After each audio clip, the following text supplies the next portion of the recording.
G'day, welcome to Snappy Valley Fishing, first episode. I am down at the Blue Bridge ferry terminal.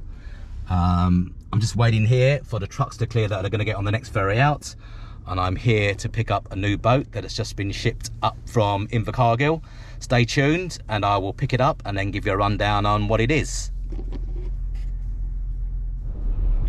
Right, I've just got into the back of the storage area and we are here now, and this looks like the boat. It's a Frewza F14 Fisher, named Snappy Valley. So I just got to spin it round and then hook it up, and we are good to go. And I'll give you a better rundown on the boat when I get it back home. Right, got home with the boat. Just pulled it into my driveway now, and I'll just give you a quick run through of it. Like I say, it's a Frewza F14 Fisher. So it's 14 foot with the cuddy cabin.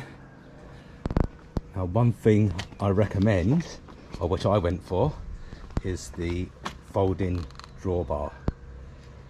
Because this drawbar is a hell of a lot longer than a drawbar I had on my previous boat. I used to have an old Fireman 440 with a home-built trailer, and that fitted in the garage easily. But if we're going to try and get it in a space like this, which is a bit of a Tetris even getting in and out, it wouldn't have gone in without that folding drawbar. It's got a Honda BF40 on the back. Again, I haven't even started this yet, so just doing a few mods to it. Went for the bait table, which I'm really happy with, because Frewza Marine use railblaza mounts for the bait table, so if I take it off I can use more railblaza accessories. I also went for keel strip. Again, I live near Macra Beach, so this inevitably will be launched off the beach at some point or on gravelly ground, so going to protect the hull a bit more, give me a bit more peace of mind. The hull has been upgraded to 4mm from 3mm, and it's got the Mudgeway trailer with it. Bearing buddies, it's got the aluminium rod holders. I just went for one's right near the seats. Never going to use them as rod holders, just going to use them to put the rod down when you catch a fish, to save just dropping it on the floor and stepping on it. Couple more there, but I've got a whole load of railblaza. Yeah, I've got a whole load of railblaza mounts that I'm going to mount, one here and one here. Now, I don't personally like the railblaza rod holders. I have got some. I prefer the Barkley rod holders, because once your rod's set in there, you can just lift it up as opposed to pulling it out. So what I've done with the Barkley rod holders, I've actually converted it and put railblaza mounts on it, so I can use that in railblaza mounts. And I've also got a couple of railblaza rod holders as well, so I've got a lot of railblaza stuff to install.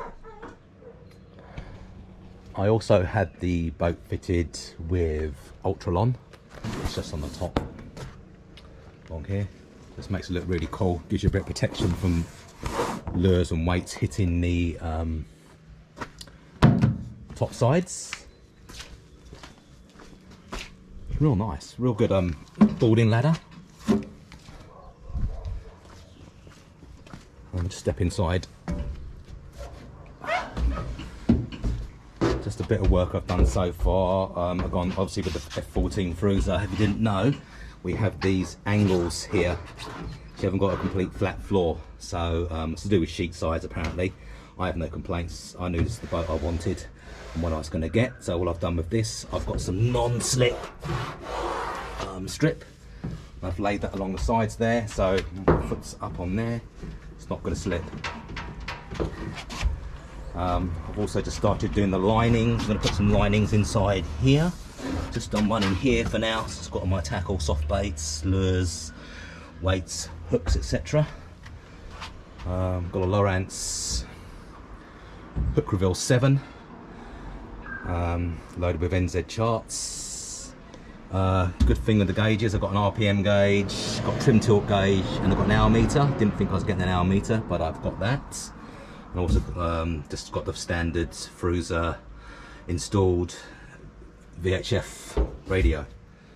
So good space in the front. Bar here, stand on this when you're doing your anchoring.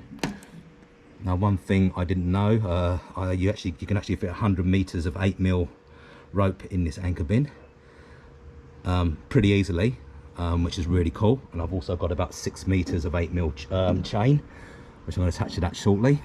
The other thing I'm going to do is I am got an old plastic white chopping board, and I'm going to stick that all the way along this part here, so the chain won't scratch the top of that bow there. Inside that anchor well, before I put the rope in, I have sprayed that with Lanox MX4, give you a bit of protection. In fact, I am going to spray the whole of this hole and wipe it down with MX4, try and keep it in its shiny state. I'll be doing that shortly, and I'll spray the whole of the trailer and anything else, springs, leaf springs, anything like that. Another thing I've done at the moment is I've installed a battery indicator. And this has a quick release here, so you can plug in a charger. My charger I had to convert, it had 2 normal battery clips on it, and I've converted that to a plug that will plug into there, so I haven't got to even take this box off. I can take it home at night, and if it's reading orange or red or something, I can just plug the charger into here, trickle charge the battery. Tote tent's really good. I didn't even think you get this size anymore, but it's along the same size as the old Pelican ones. Real nice, that'll fit nicely in there. Yet to install a external fuel filter, which I'm going to get put in at the next service. So all in all, really happy with this boat. Like I said, I got it today, and I'm going to be taking this out tomorrow in the harbour, because it's looking like it's going to be a really good day.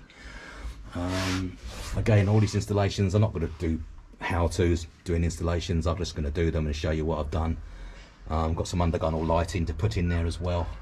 And I've also got another railblaza extender. I'm going to mount a railblaza there, an extension pole, and have a spotlight for the front, which will be powered by the cigarette lighter with a switch on it. So don't use that all the time, so I don't really want it wired into the bus bar or anything like that. I've already got a cigarette lighter there.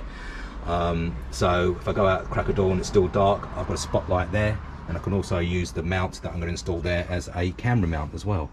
I've also got a powered railblaza mount, which I'm probably going to mount on this side here, and that will charge up my camera and my phone, or whatever else I want to charge up as well. Now I've got an anchor light installed on there. It's just waiting for the anchor light still, but that goes into there on a stem. It's probably a railblaza one, not quite sure, but when it turns up, that turns up.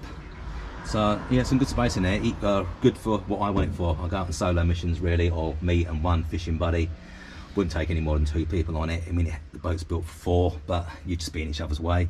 I've fished on bigger boats with 3 of us, and you're always in each other's way. So I am just going to, just really for me, one other mate maybe. Can't wait to get that motor started up and purring away. I used to have an old fireman with a 1986 Honda 3-cylinder 40. Pretty reliable motor, but done its dash, got rid of it, and thought I'd get this new one. Okay, that's it for now. Thanks for watching this video. If you've got any questions, comments in the comments, I'll answer them, and like and subscribe to the channel, Snappy Valley Fishing, and I'll see you on the next episode. Bye.